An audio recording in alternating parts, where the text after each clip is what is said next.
আমাদের কাছে আমরা আলোচনা করছিলাম যে একটা মানুষ ব্রেন স্ট্রোক করে 6টা দিন 7টা দিন পর্যন্ত বিছানায় পড়ে আছে। ডায়রিয়া হয়েছিল। হ্যাঁ, বিছানাতেই বাথরুম করছে। ডায়রিয়া হয়েছিল, এটা বিছানাতেই করেছে। হ্যাঁ, বিছানাতেই বাথরুম করছে। ব্রেন স্ট্রোকের একটা রোগী, তাকে তো আমরা ডাক্তারের কাছে না নিয়ে, আমরা এই হসপিটালে ভর্তি না করে আমরা এখানে বিছানাতেই ফেলে রাখবো, রুমে ফেলে রাখবো কেন? আমার এই কেনর উত্তরটা আমি না পাওয়া পর্যন্ত আমি নিজেকেই সান্ত্বনা দিতে পারছি না, আসলে আমাদের ক্ষমা করতে পারছি না আসলে। হ্যাঁ, আমার কাছে মনে হচ্ছিল যে আমাদেরকে আরো আগে সন্দেহ তো আমি নিজেই করি, সন্দেহ আমি নিজেই করছি।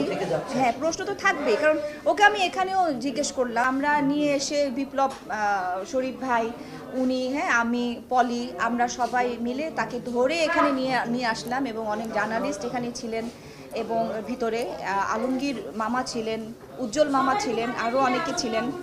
ওইখানে মনে হচ্ছিল যে আমি ওকে মারি ধরে, ওকে আমি মানে পিটাই ধরে, এরকম লাগছিল। তো ওকে যখন আমি ধমকাধমকি করলাম, প্রশ্নগুলো করলাম সবার সামনে যে কেন, সে কোনো উত্তর দিতে পারছিল না। সে একটা কথাই বলল যে আমি আসলে বুঝতে পারি নাই। কি বুঝতে পারো নাই? হ্যাঁ, বললো যে উনি যে এত অসুস্থ সেটা বুঝতে পারি নাই। আরে তোমার সামনে একটা মানুষ এভাবে বিছানায় বাথরুম করে যাচ্ছে, তুমি এটা ডাক্তার দেখাবা না, হসপিটালে নিবা না? সেটা ব্রেন স্ট্রোকের রুগী। তখন আমাকে সে বলে যে আম্মা নিষেধ করে দিছে কাউকে জানাইতে।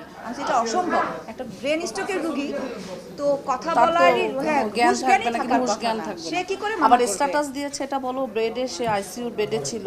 হ্যাঁ, সে ওই যে ইলিয়াস কাঞ্চন যে ভাইয়ের যে স্ট্যাটাসটা দিল, সে সময় তো সে আইসিইউতে, তাহলে কিভাবে আইসিইউতে থেকে সে কিভাবে স্ট্যাটাস দেয়? হ্যাঁ হ্যাঁ, মানে এটার কথাটাও আমি বলি গুছিয়ে, যে অঞ্জনা আন্টির মোবাইলে ফেসবুকে সে একটা পোস্ট করে অঞ্জনা আন্টি হয়ে, যে যে কি জানো, ইলিয়াস কাঞ্চন ভাইয়ের জন্মদিনে, জি জি, রাইট রাইট রাইট, হ্যাঁ হ্যাঁ, তখন সে আইসিইউ, তখন কিন্তু সে আইসিইউতে। হ্যাঁ, সে এটা বোঝানোর চেষ্টা করেছিল যে উনি সুস্থ আছে। কেন? কারণ উনি যখন আইসিইউতে, উনি যখন ইউনাইটেড হসপিটালে, তখন অনেকেই ওকে কল করেছিল, এই মনিকে, যে উনি কেমন আছে, অঞ্জনা আন্টি কেমন আছে জানার জন্য। সে প্রতিবারই বলেছে যে ভালো আছে, সুস্থ আছে। ইভেন ওকেও পর্যন্ত মানা করেছে যে আশা লাগবে না। আমি 3বার ফোন করেছি, যেহেতু আমি গুলশানে থাকি, ইউনাইটেড হসপিটালে সে ভর্তি ছিল, তো আমি বারবারই মনিকে ফোন করার চেষ্টা করেছি এবং কথাও বলেছি যে আমি একটু আসি, যেহেতু আমার বাসার কাছে। তো বলতেছে যে আন্টি আসবেন কেন, আপনি তো ঢুকতে পারবেন না। আমি বলি কি যে একটু তুমি যদি, কেন ঢুকতে পারবেন কি, কাউকে ঢুকতে দিচ্ছে না। মানে তারপর বললো সুস্থ আছে, ভালো আছে। ও না, ভালো আছে, সুস্থ আছে, আচ্ছা কথা বলতেছে তো, ভালো আছে, সুস্থ হয়ে যাবে। এটা তো আপনাদের কাছে কি মনে হয়? এটা তো সন্দেহেরই ব্যাপার, কারণ এত লুকানোর তো কিছু নাই। একটা মানুষ অসুস্থ, সে তো জানাবে যে হ্যাঁ সে অসুস্থ।